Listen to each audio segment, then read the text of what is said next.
Here is a Subaru Impreza. Before we get started though, let me give a quick shout out to Naya Motors Inc. for letting us use the car today to film the videos. They are a used car dealer here in Ottawa, Canada. Check out the link in description for their entire inventory. Now let's go ahead and pop this trunk. What we have to do is get this fabric cover off, because that's how we access the light. So for that we need to get these two clips out. And for that you will need either a flathead screwdriver like this, or better yet if you have this clip remover tool. So get the screwdriver or the clip removal tool and pry the center part of this clip out, and then the entire clip just comes out. Repeat the process for this other clip over here. Again, you don't have to get it out completely. If you have the screwdriver, just get it out halfway through, then use your hand to pull the clip out. The middle part is out. Now get the outside part out, and now you can just peel this fabric carpet back, and this will give you access to the four nuts over there. Get the screwdriver or the clip remover tool and get this clip off of the fourth nut. Okay, now you see there are four nuts, and for that you will need an 8mm socket ratchet combination or 8mm wrench. Let's get all those four nuts off. Keep them somewhere safe, do not lose them. Those four nuts are what hold the light in place. Now get the back end of the screwdriver and use that to sort of knock those studs out, and go through all of them one by one, and just keep at it, and that's going to pop the light out of the body. See that? The light is out. Now at this point you have to pull it out the rest of the way. Whatever you do, do not pull from the plastic piece on the edge. That's going to break the plastic. Do not hold over there.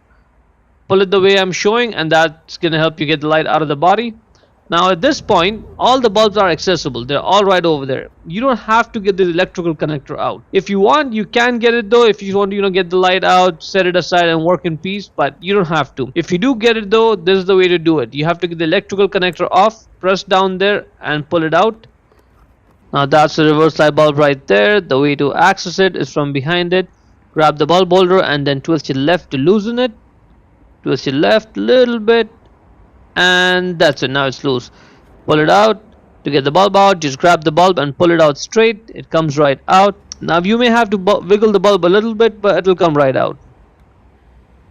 Now the bulb replacement number is 921. 921, that's the bulb type number. Get the new bulb, align it over there with the bulb holder, push it in to secure it in place. When you put the bulb holder back in the light, make sure it just sits flush, like it's sitting flat over there. You may have to do some twisting and turning before it drops in, so be patient. And yeah, that's it. Now it's in. At this point just twist it right to lock it in place. That's good, and you are done. Now you see that slot, it goes on the white clip over there, and that over there has to go underneath the white thing there. If you undid the electrical connector, first put it back in its place. You don't want to put the entire light back in and then you realize you forgot it.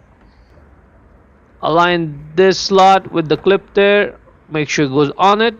Right, this is looking good. Now when you push the light forward, like inside the body, just keep some pressure inward so it doesn't just slide out from that clip over there. Make sure all the studs are coming through the holes here. Everything is looking good. This is looking good as well. Now simply push the light in, like front. Okay, it's popped in. That's good. Let's just put the four nuts back on. Hand tighten them first and tighten them down with the socket ratchet combination or the wrench. Put this back on the fourth nut there. Now when you put in the clips back on, make sure the carpet hole is aligned with the other hole there, and then get the outside part of the clip in through both the holes.